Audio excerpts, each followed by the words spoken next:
4. 우리가 가야 할 길. 마음 공부를 하는 우리의 궁극적인 목표는 온전히 깨달아 모든 것을 아는 부처의 경지에 이르는 것입니다. 그 목표에 이르기 위해서 우리에게 필요한 수레는 건전한 마음을 지닌 사람의 몸입니다. 대부분의 사람들이 비교적 건강한 몸을 물려받아 살아갑니다.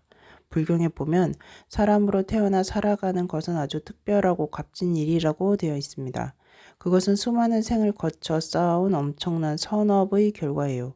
모든 사람이 저마다 지금의 몸을 얻고자 많은 노력을 기울인 것입니다. 어째서 그것이 그토록 값진 것일까요? 왜냐하면 우리는 사람으로 살아가는 동안 영적 성장의 기회를 얻을 수 있고 자신과 타인의 행복을 추구할 수 있기 때문입니다. 짐승들은 사람들처럼 스스로 덕을 추구하려고 하지 않습니다. 그럴 능력이 없는 거지요. 짐승들은 무지의 희생자입니다. 그러므로 우리는 사람으로 태어나서 살고 있는 것을 고맙게 생각하고 다음 생에도 사람으로 태어나기 위해 할 수 있는 모든 일을 해야 합니다. 이처럼 온전한 깨달음을 얻겠다는 간절한 마음을 한결같이 품고 살아야 합니다만 그러면서도 동시에 부처가 되는 게 멀고 먼 길이며 한 생에서 우리가 할 수 있는 것은 얼마 안 되는 준비 작업에 지나지 않는다는 사실 또한 명심하고 있어야 해요.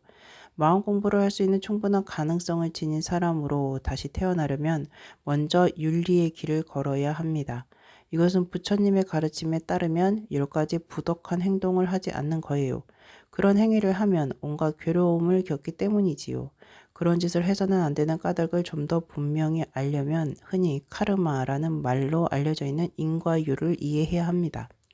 행위라는 뜻을 지닌 카르마는 우리가 하는 행동과 그에 따라오는 반동까지를 가리키는 말입니다. 살인이라는 카르마를 말할 때 일단 그 행위는 다른 누군가의 목숨을 끊는 것입니다. 살인이라는 카르마에는 희생자뿐 아니라 그를 사랑한 많은 이들의 고통도 따라옵니다.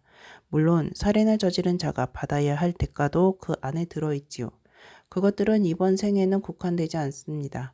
실제로 악한 행위의 결과는 세월과 함께 점점 커져서 지난 생에 남의 목숨을 짐승이나 벌레처럼 하찮게 여기던 자가 이번 생애에서는 양심의 가책도 없이 사람들을 잔인하게 죽이는 것입니다. 살인자가 바로 다음 생에 다시 사람으로 태어나는 것 같지는 않아요. 어떤 상황에서 사람을 죽였느냐가 결과에 중요한 영향을 미칩니다. 사람을 죽이는 것을 즐기면서 잔인무도하게 살인을 저지른 자는 우리가 지옥이라고 부르는 곳에 태어나 큰 괴로움을 겪는 것 같습니다. 그보다 좀 덜 잔인한 경우, 예컨대 자기 방어를 위해 살인한 경우에는 덜 고통스러운 지옥에 태어나겠지요. 또 살인보다 가벼운 악행을 저지른 사람은 정신적으로 성장할 수 있는 가능성이 거의 없는 짐승으로 태어나게 됩니다. 전생에 이런저런 악업을 지은 사람은 비록 이 생에서 사람으로 태어난다 해도 그 업보를 거두어야 합니다. 만일 전생에 살생을 했다면 이 생에서 수명이 짧거나 많은 병고를 겪게 되지요. 또한 그것은 살생하려는 성향으로 이끌어 후생에 또다시 많은 고통을 겪게 합니다.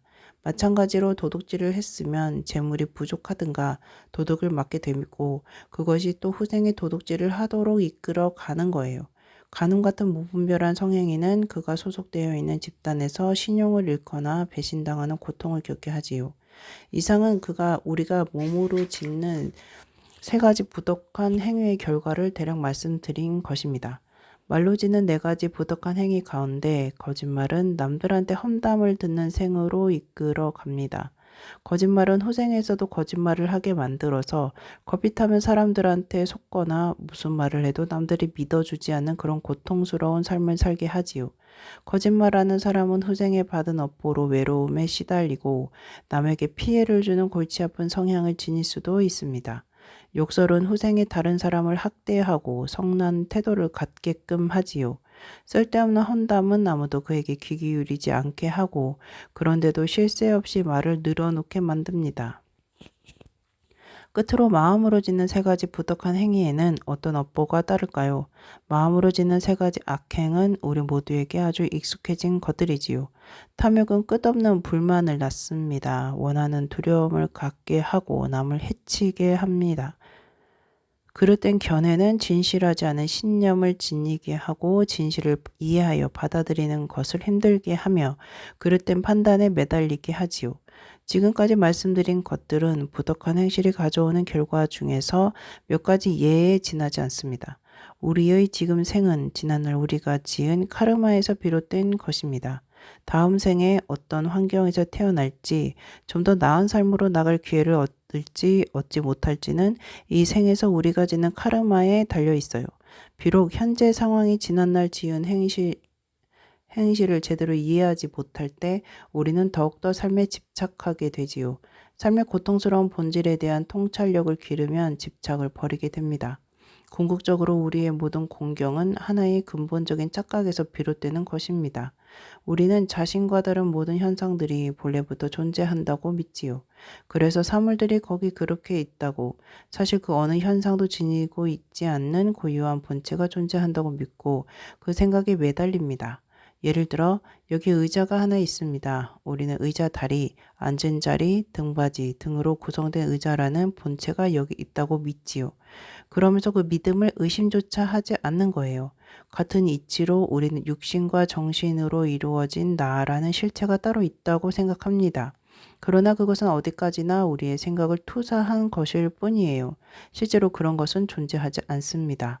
이렇게 본래부터 사물의 고유한 실체가 존재한다는 착각에 집착하는 것은 모든 그릇된 인식의 바탕으로서 우리는 그것을 지혜를 닦는 명상 수련을 통해 없애야 합니다.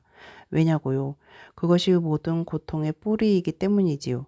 그것은 모든 고통스러운 감정들의 핵심에 들어 있습니다. 우리는 고유한 본체가 따로 있다는 미망을, 존재의 공을 깨달음으로써 얻게 되는 지혜를 배양할 때 비로소 버릴 수 있습니다. 그리고 그 깊은 지혜는 우리의 교만을 근절하기 위해 겸손을 키울 때 자라나지요. 한마디로 지혜는 우리로 하여금 잘못된 인식에서 벗어나게 해주는 해독제라 할 수 있습니다. 먼저 우리는 자기 자신과 현상을 인식하는 그릇된 방식에 관해 잘 알아야 해요. 그런 다음에 현상을 바르게 인식하는 지혜를 기를 수 있는 것입니다. 처음에는 책을 읽거나 강의를 들어서 얻은 지식처럼 이 인식도 머리로 아는 차원이지요. 이 인식을 더욱 깊게 하려면 이 책 11장, 12장, 13장에 설명되어 있는 좀 더 지속적인 명상 수련이 요구됩니다. 그런 뒤에야 머리로 하는 차원의 인식이 우리 자신과 다른 현상들을 바라보는 시각에 진정한 영향을 줄 수 있어요. 우리에게 자아가 따로 없다는 진실을 곧장 깨달음으로써 모든 고통의 핵심에 자리 잡고 있는 자기 집착의 뿌리를 뽑아내는 겁니다. 지혜를 발전시킨다는 것은 우리 마음이 사물을 있는 그대로 받아들이게 하는 과정을 말합니다. 이 과정을 통해서 우리는 까마득한 태초로부터 지녀왔던 실체에 대한 그릇된 인식을 차츰 지워 나가는 거예요. 쉬운 일은 아니지요. 사물의 본래적 또는 본질적인 존재라는 것이 무엇을 의미하는지를 머리로 이해하는 데만도 많은 공부와 명상이 필요합니다. 어떤 사물도 본래부터 존재하는 것이 아니라는 깨달음은 깊은 통찰을 바탕으로 몇 년씩 공부하고 명상을 해야만 얻을 수 있는 것입니다. 우선 우리는 이런 관념들에 익숙해져야 해요. 그런데 여기서 먼저 자비에 대해 탐색하는 방법을 살펴보기로 하겠습니다.